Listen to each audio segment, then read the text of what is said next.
The NBA president claims that the NJC condemned what Senator Bulkachiwa did. But what did Senator Bulkachiwa do? And making a finding on the evidence. The NJC will not do that because they know if they did it, all of them will go down. Okay, welcome viewers. Do you know why I'm laughing? Do you know why I'm keeping a sort of humorous face? That's because we've thought over time that the judiciary has been an arm of government that has been devoid of a high level of corruption, impunity, and sentiments. But Chidi Odinkalu, a lawyer and a human rights activist there, has exposed the dark dealings in the judiciary. My name is Angelo. Welcome to Nation's Voice Tower. I brought this expose for our most lovely viewers.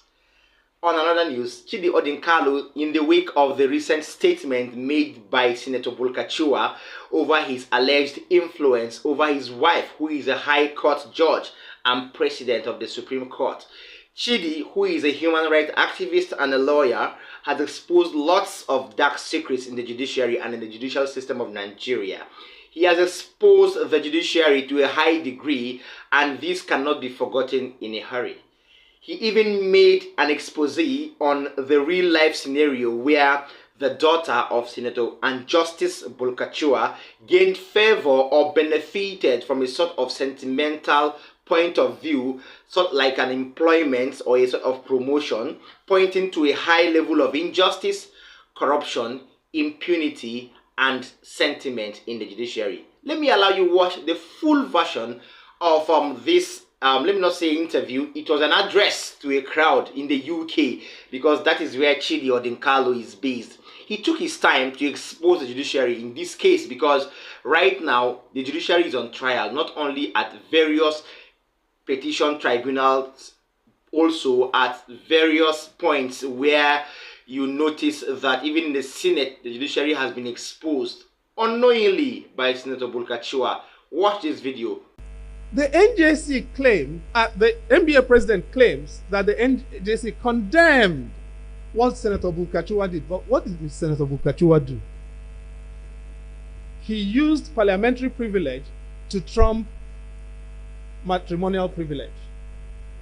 But it was privilege, whichever way it was, right? And even if, no matter what position you take, finding out the facts means what? Inviting Senator Bulkachiwa, inviting Justice Bulkachiwa, listening to them, listening to other people, reviewing the material, and making a finding on the evidence. The NJC will not do that because they know if they did it, all of them will go down, or most of them will. So because the NJC is afraid of they told the NBA president to go and issue a cover-up. That is disgusting. That is the despicable thing. That the president of the bar, successor to, used to cover up this kind of thing. All of us should be ashamed. All of us should be ashamed. The NBA cannot lend it. And so what do we have? The NBA president telling us with a flourish, oh, you know what? I am writing to the Inspector General of Police. The statutory body with mandate to investigate this thing is the NJC. No, not statutory body, the constitutional body. And it has abdicated. The NJC goes through a process of provisioning, clearing provisioning for the judges. You've got to have the court halls, the salary, the vehicles, the basic provisions for their operations. They cleared 15. The circular was clear. They nominated 34. Of that 34, all but 11 were sons, daughters, mistresses of particular individuals. In one particular case, the original list was 33. I wrote the letter. I signed it in my name. I was not anonymous, so I can tell the story of what transpired. There were 33 nominees. Then a senior judicial figure who was about to leave the bench put his mistress in there, making them 34. She had not been interviewed. She had not gone through the process. And I wrote to President Buhari, to his credit. He listened and suspended the appointment of all of the people that we objected to. So he cleared the appointment of 11. And then something extraordinary happened. A senior justice of the Supreme Court was retiring and managed to get the NJC to bring back the list of those people who had been suspended. And the people who opposed that list were persuaded not to attend the meeting of the NJC.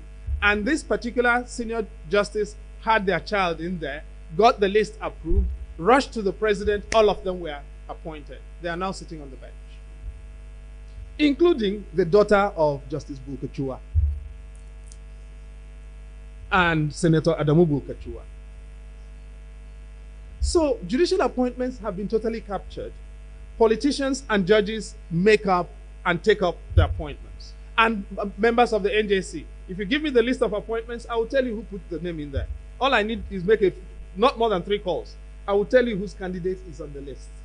From where.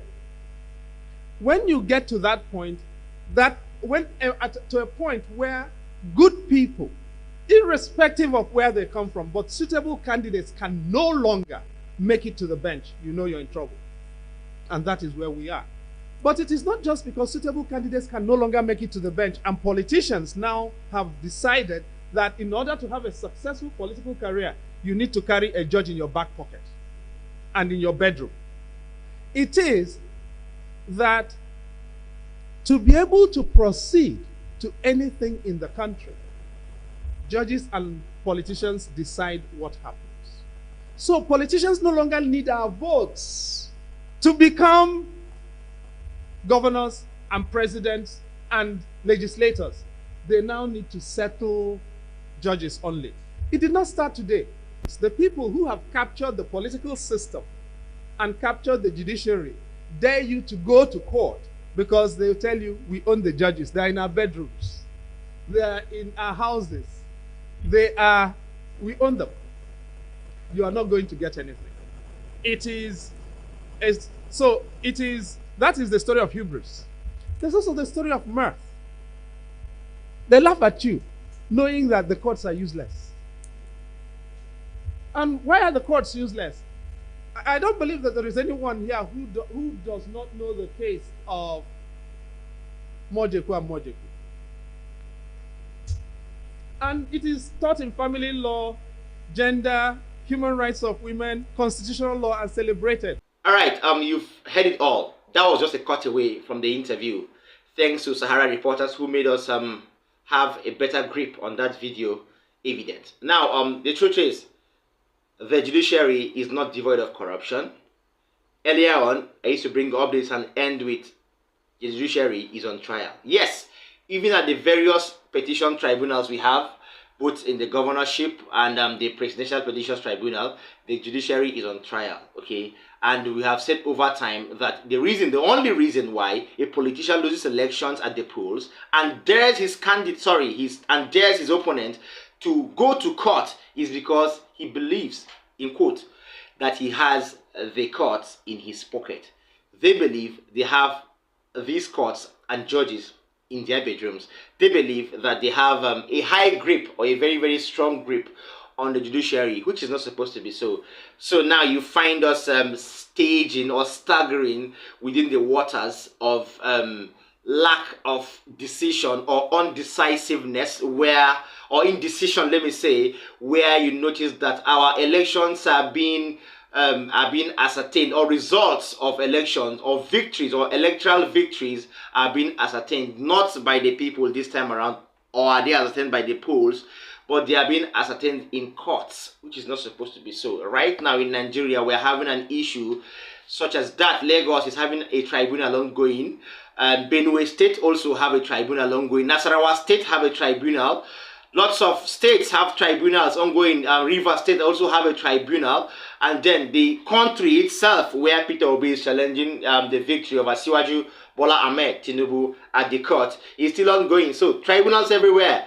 That means there is an issue. Every politician wants to go to the judiciary where he would feel he has more influence and all of that.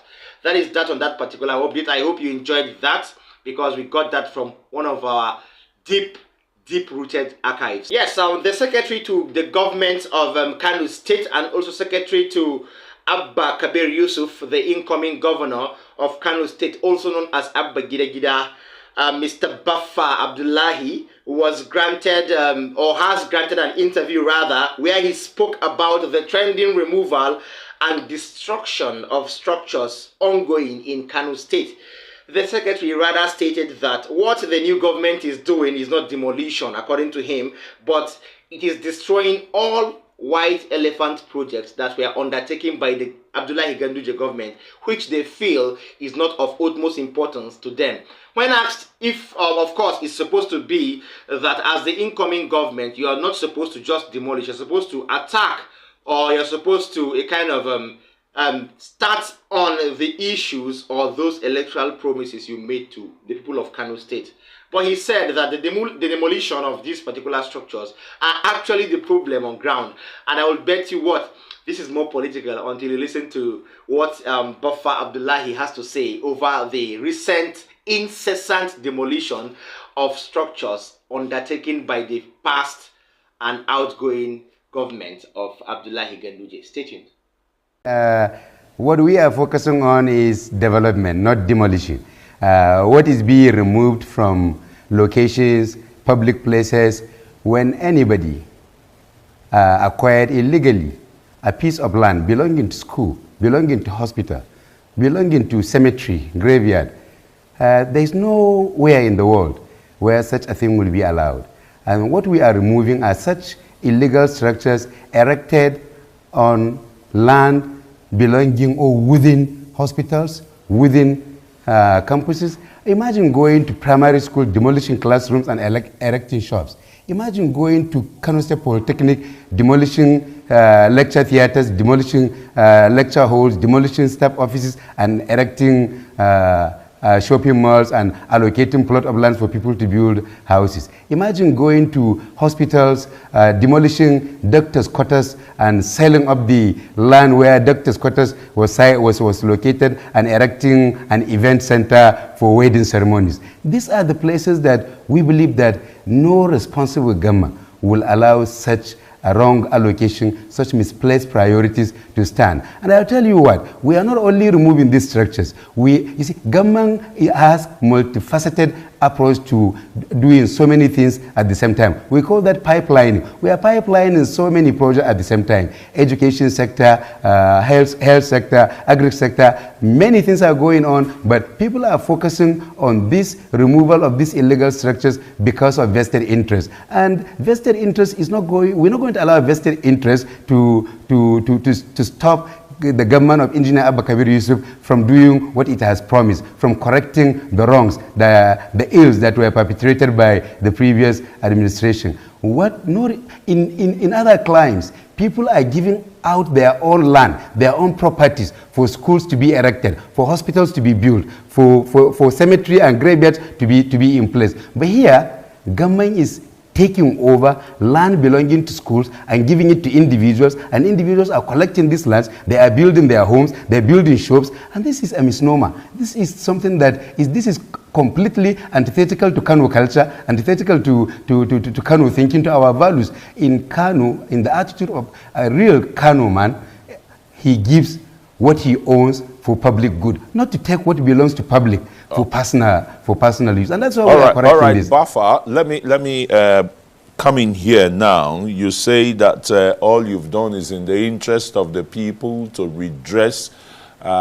maybe something like a thieving, illegal acquisition of state property and the rest. Why has the government not initiated legal actions against these illegal acquisitions instead of these destructive tendencies that the state government has carried out? I take exception to the word destructive tendency. It's not destruction. We are correcting the destruction that they did. It is more destructive to demolish classrooms and erect shops. more destructive to demolish doctors' quarters and build event center. We are correcting the destruction. No, what we are doing is not destruction. We are correcting the destruction that they visited on Kano State in the last administration. Where on earth in this world do you find a government that will go and take over a place of worship and turn it into market? It's never done in this one. These are the things that we are correcting. If you call correcting these ills demolition or destruction, I think you are misusing the word destruction. The person that went to a university campus, demolished the entire campus and erect a shop, that is the person that has done destruction. We that are reverting back to the university campus, removing the shops, putting back the university campus back, we are doing reconstruction. We are not destroying anything. I think the word destruction is completely wrong in the circumstance. Well, what we are doing is correcting the destruction that they have done. Sorry, SSG, Yeah. I stated that because I asked Yes, I'm listening to you. what would have been the better option before this? Wasn't it to have initiated legal actions against the illegal acquisition of those property you mentioned? Instead, your government. Well, what we are doing is perfectly. You've taken the laws into your. You've taken legal. the laws into your hands. That's how it is being seen. No. What we are doing is perfectly legal because the government has the power, has the authority whenever public place is encroached upon to provide notice and go and remove the illegal structure in a public place. You cannot enter into a girls' secondary school. Girls' secondary school, go and build shop inside the land belonging to girls' secondary school, and then you expect that we should take you to court? We will remove the illegal structure first. Then we commence legal process prosecuting you for going into the place and trespassing and building illegal structure. But first, the first assignment is to provide notice, remove the illegal structure, and then prosecute you for committing the illegality. So what we are doing is perfectly legal. It's not outside the purview of the law. Okay, all said and done. Before I analyze on this particular video footage, I would urge our viewers, please, I will thank you, though, for keeping faith with us over time, right from where we've been to right from where we are to where we have been now. I would also thank you, viewers, both incoming and already existing, for all your support, both offline and online. I tell you kudos, because it's not easy keeping faith with us. Yes, I will tell you, I will continue to go out of my way to bring you updates, provided you keep on keeping up with our own contents and liking our videos. Then don't forget to subscribe. Also, tapping the subscription button and the notification bell is so important to what we do here. Then also, don't forget to like these videos and share to people around you and people outside Nigeria, because they need to see this, they need to hear this. Expositions need to reach our loved ones, because that is the best way to inform them of the dented and already sickened polity in the country. Yes, so I would rather explain briefly on that video by Buffer Abdullahi. Now, politics is politics. Yes, let's not shave that away. Let's not relegate that to the background. So, if the NNPP for the first time is taking power in Kano State, we know, yes, that Kano State belongs to, or one of the highest chieftains or most popular chieftains of the New Nigerian People's Party, Alhaji Musa Rabiu Kwankwaso, belongs to a sort of caucus, an inner caucus or a cabal in Kano State that has the power to govern issues even from the background. So Abdullahi Ganduje, who was formerly under the NNPP or formerly under Kwankwaso as a governor, as the then Minister of Defense and so on, defected to APC, and that erupted a sort of political catastrophe in the state. That aside, now Abba Yusuf, also known as Abba Gida, is now the governor. So he believes to uphold, or he's advocating to uphold, the good doings of the NNPP, which is from another party. So we don't expect them to okay or be content with whatever the APC did in Kano State, because these are two political parties and they would love to show their power, especially in a state where the people believe more in the Onkwosia movement. That is the movement brought about by Rabiu Musa Onkwoso, the founder of the New Nigerian People's Party. That is that on that particular update. Finally, I have something different from a controversial fellow. Guess who? Daniel Bwala, a member of the People's Democratic Party Presidential Campaign Council, stated in an interview with Arise News that his concern now is how President Asiwaju Bola Ahmed Tinubu rushes to sign lots of bills, various bills that are being brought to his desk, even without rejection or without a sort of rebellion. According to him, he stated that there is no form of cautioning effect, or that the platform on which they would work has not even been available yet.